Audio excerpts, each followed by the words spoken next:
Good evening! At dahil di na mainit sa labas, yan, maglalakad tayo at isasama ko kayo guys. Uy! At dito tayo ngayon sa Blue Water dito sa Dubai. At alam nyo ba guys, na dito nyo din makikita ang pinakamalaking Ferris wheel sa buong mundo. At ang taas nito ay umaabot na 820 feet at umaabot ito sa 1,400 na tao ang pwedeng sumakay dito. Oh, galing no, diba? Although, di ko pa naman na-experience guys, pero soon maitatry din natin yan. Magtiwala lang tayo, char! At ito ay tinatawag na In Dubai or Dubai Eye. Nakakalungkot nga lang guys at sayang dahil hindi natin masisilayan na ito ay umiilaw sa ngayon. Di bali guys, ipapakita ko din yan sa inyo soon. So ayan, maglalakad muna tayo at punta tayo doon sa may kabila. Alam nyo ba guys na habang naglalakad ako nito guys ay sobrang nai-excite ako na ipakita sa inyo yung magagandang view dito. Alam nyo ba guys na pangarap ko din talaga na makapunta dito sa Dubai. At alam ko kayo din guys. But for now, ipapakita ko muna sa inyo guys yung view dito kung sakali naman makapunta kayo dito. Kung sakali man guys ay may idea na kayo, o diba? So ayan guys, nandito na tayo ngayon sa may kabila. So yun guys, sobrang ganda talaga ng view dito guys. Hindi talaga nakakasawang tignan. So ayan, papasok na tayo dito sa may loob guys. At di ko lang talaga alam kung mall ba to or park. Char! Alam nyo ba guys na habang andito ako sa loob ay sobrang napapahanga talaga ako guys. Sobrang ganda kasi talaga at napaka-aesthetic talaga ng place na to. Siguro kung malapit lang talaga inuwian ko dito, siguro nandito din talaga ako laging nakatambay. Parang masarap kasi umupo dito guys. Fast forward tayo. So ayan, nandito na tayo ngayon sa may malapit sa entrance. So ayan, at lalabas na tayo guys. So ayan, nandito tayo ngayon sa may Open Sesame. Char lang. So ayan, nandito na tayo ngayon sa may labas at marami tayong makikita ditong mga restaurant. So ayan, ito yung In Dubai guys. Sobrang ganda niya talaga sa personal guys. What if kaya pag nakasakay tayo dyan, no? Siguro makikita na natin yung buong Dubai. So ayan, nandito tayo ngayon sa entrance na to guys.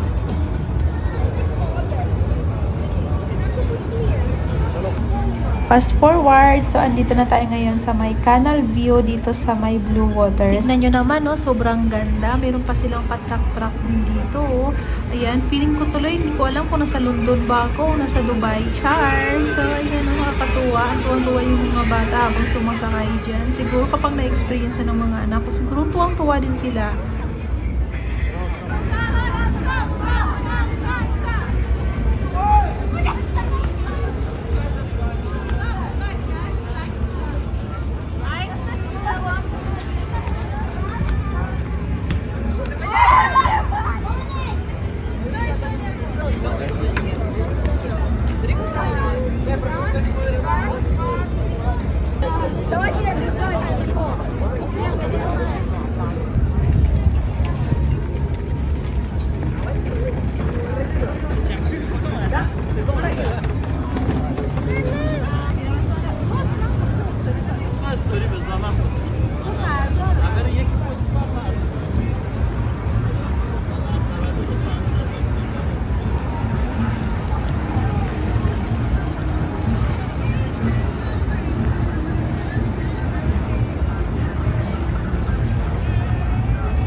So ayan, naglalakad na tayo nito guys pauwi at sasakay tayo dito guys sa my trams. So ayan guys, sana nagustuhan nyo yung aking ginawang video guys. Mag-comment na lang kayo guys kung saan doon yung nagustuhan nyo guys. O siya, nandito na lang muna tayo guys sa ulitin. Bye!